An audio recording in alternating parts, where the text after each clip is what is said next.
Yeah, waya bebe nage kai kinwariga ye ogafu webi. So I hope every one of you are hearing me. Say good evening, everyone, and you are welcome back to our station, the Benin Empire Advancement Forum, and I'm glad to be here again just to say some few words, and especially to those of us or our brothers and sisters who has been representing us in various ways. Uh, I'm really proud and glad that you people uh, are representing Edo State, standing for the Edo people, and standing for the Benin Empire entirely. So I'm really glad and happy that you people are gradually waking up uh, to the task that is ahead. You see, when when things are functioning good, it doesn't mean we should rest and not doing things again or trying to work hard to make sure Edo State is number one in Africa, not just Nigeria, but in Africa, to bring Edo State to number one. And bringing Edo State to be number one state in Africa or to be a country of its own in Africa uh, need a lot of hard work, need some set of people who I would say selfless, who are selfless, working for their people without payment. Come what may, they will stand and they defend the Edo State and the people. You see, I know this podcast is coming a little bit late today, but I just want to say thank you to those of you that represent Edo State or the Edo people in the so-called formation of state or creation of state. That some part of Edo land, people are trying to create a state in some part of Edo land uh, and give it to other people. Anyway, I'm not against any ethnic group in Nigeria because I believe every human being are equal. And but it depends on how uh, we came to this part of this world today called Edo State. You know, we are the original indigenes, you know, and I can tell you almost 98% of South South today can trace their origin to Edo State. It's not by mistake. Speaking different languages doesn't really take you out from your father houses. It doesn't really take you out of your family. And people should understand that. You see, when people talk about, like the Ka people, talk about the Kwani, talk about so many other people, Echako, Isa, and others, because they speak different tongue doesn't mean that they are different people as we are today. For example, the Jamas you see today is formed from different set of people. The German you are talking of today, you see the Bayan, you see the Saracen, you see so many other you don't even count of, you know? But they are there. They are Germans, but they know their territory. They know who they are.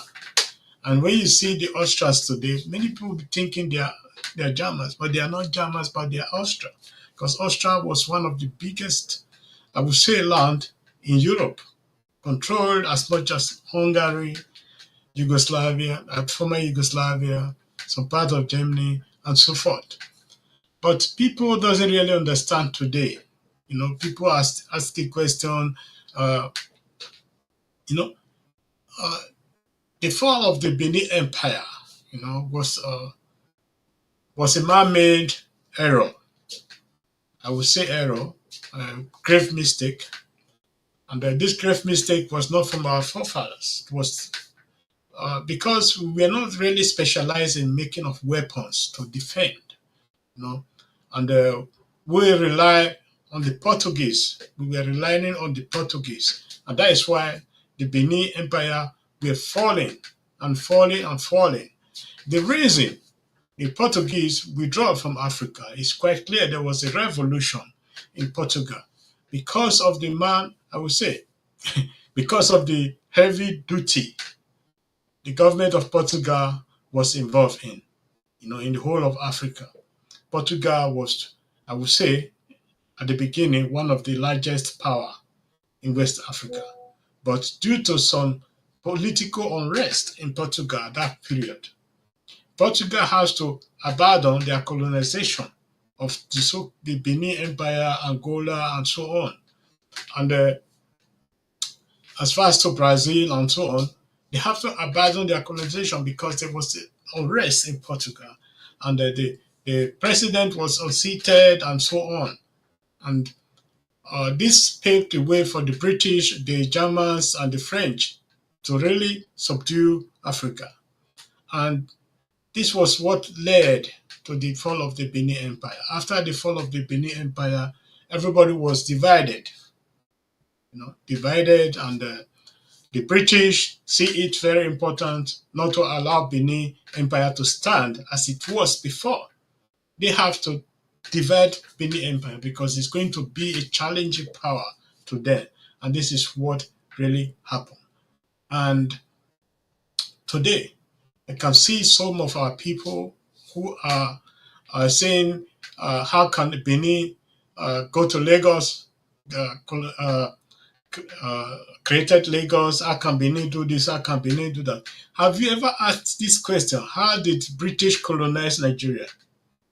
How did the French colonize almost half of Africa? Or the Germans in the South Africa regions? Have you ever asked this question? No. When it comes to the area of Africa, people are just too inferior, to accept some truths. I know the truth is not always sweet. Truth is always bitter because if we accept the truth, then we will be able to find ourselves. And this is what we are not doing. Look at the Igbos, for example, today. Instead of going deeper into their history to say, okay, the word Igbo was not existing before the coming of the British, or the word Yoruba was not existing before the coming of the British.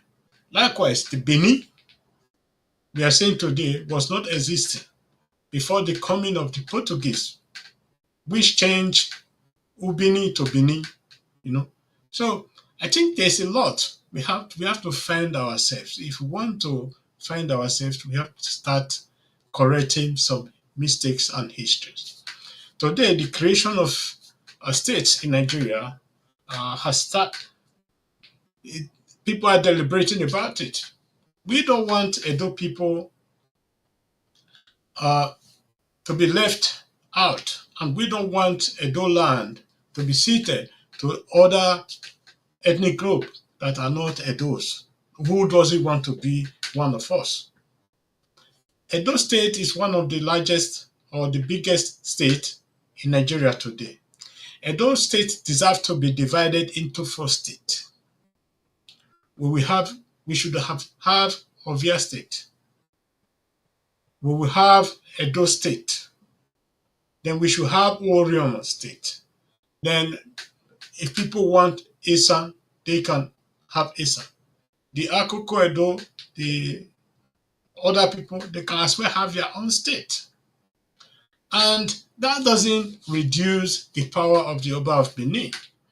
And there's a way, we can do that people, the Oba of Benin remain the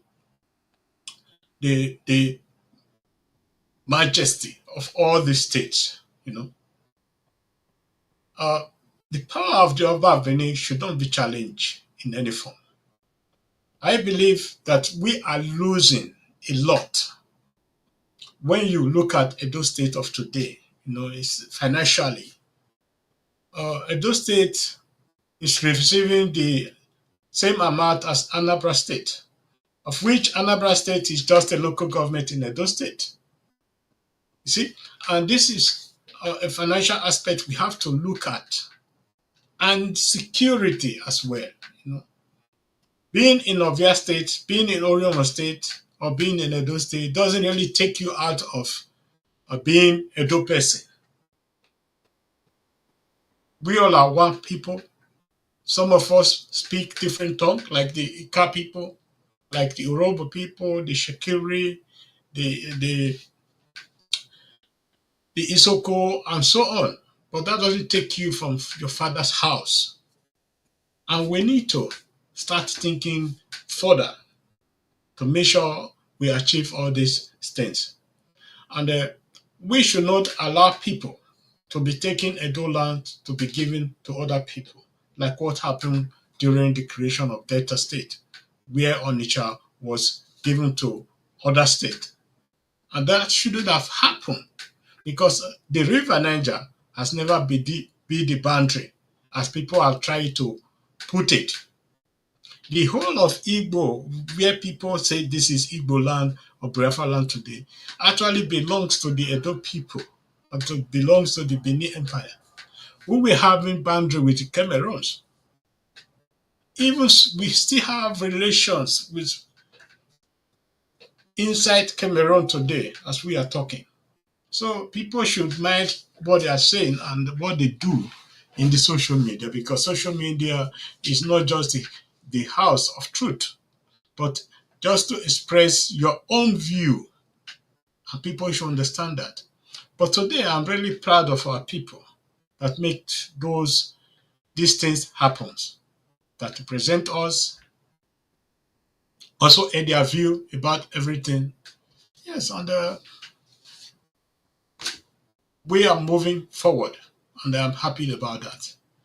And today, I also want to talk about some security issues in Edo State. We know in Edo State today, we're having some serious security challenges. It didn't start today. It didn't start in the tenure of Model Beholo, nor Obaseki or so. We have been having these challenges, but it's getting more and more, because the state is getting bigger and the population of the people are getting bigger and getting more than as it used to be. And we need to work hard with the government of the state to ensure that security is in Edo State, that Edo State is safe. Security is not a one-man job. It's a collective effort to make sure security is in the state. If you want to have a security in your house, if you doesn't have a family who will help you to protect your house, then you will also do some assignment, like you have cameras, you hire somebody who will be watching over your house or your family or something like that, which is worldwide. But our people have this challenge of blaming some set of people or blaming someone for our own wrongdoing, for our own not doing enough. I will say this. We need to do enough to support the government of the day. Because if there's insecurity in Edo State, it will not only affect the government, it will also affect everybody. And this effort should be beyond political parties, I believe. And the people should always understand what they are doing. You see, and the issue of Obi coming to Edo State, we should understand every government of the day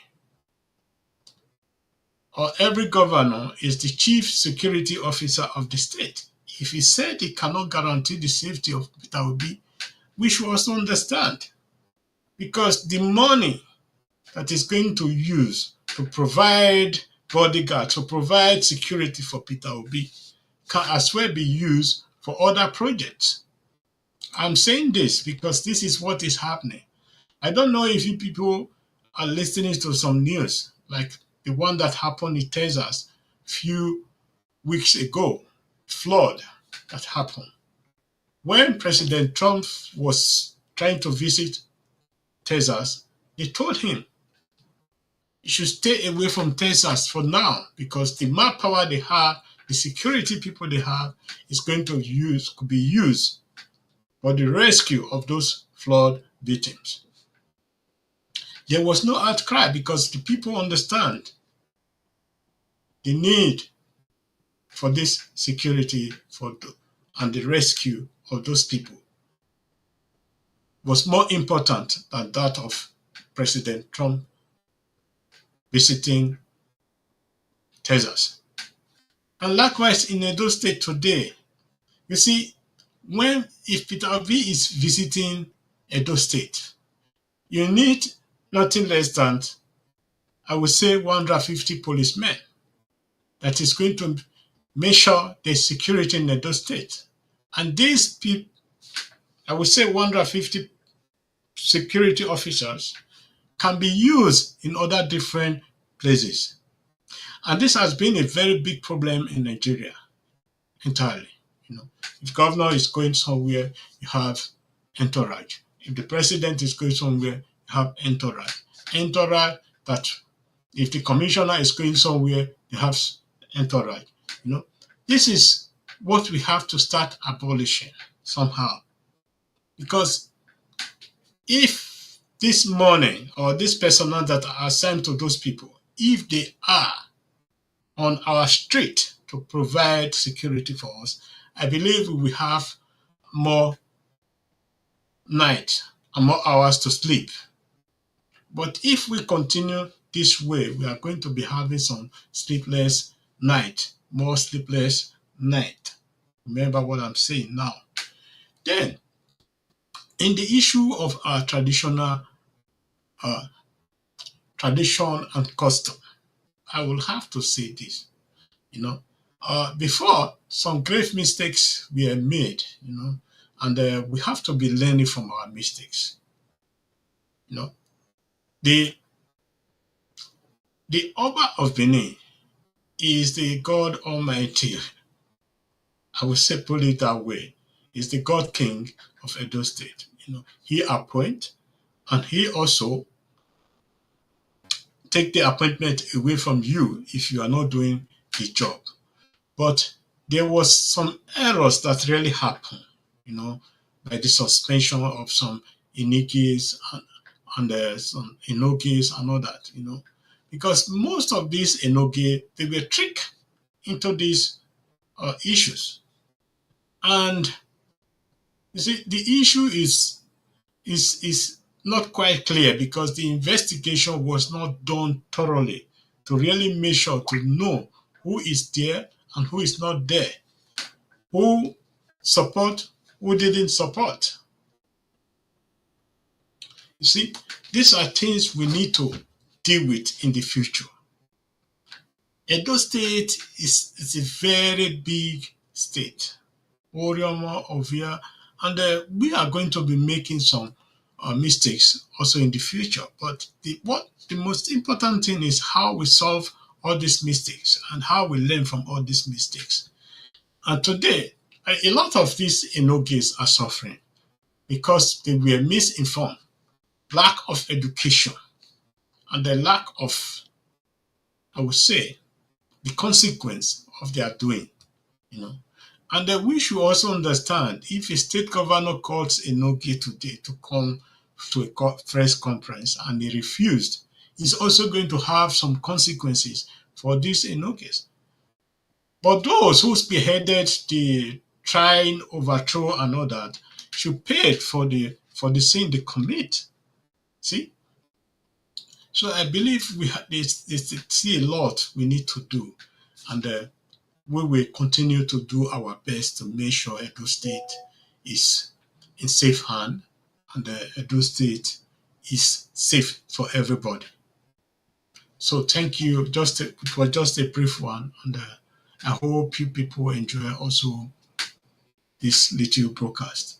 Thank you once more, those people who represent us, and we are very, very proud of you people. So thank you, and please continue with the good job. Thank you.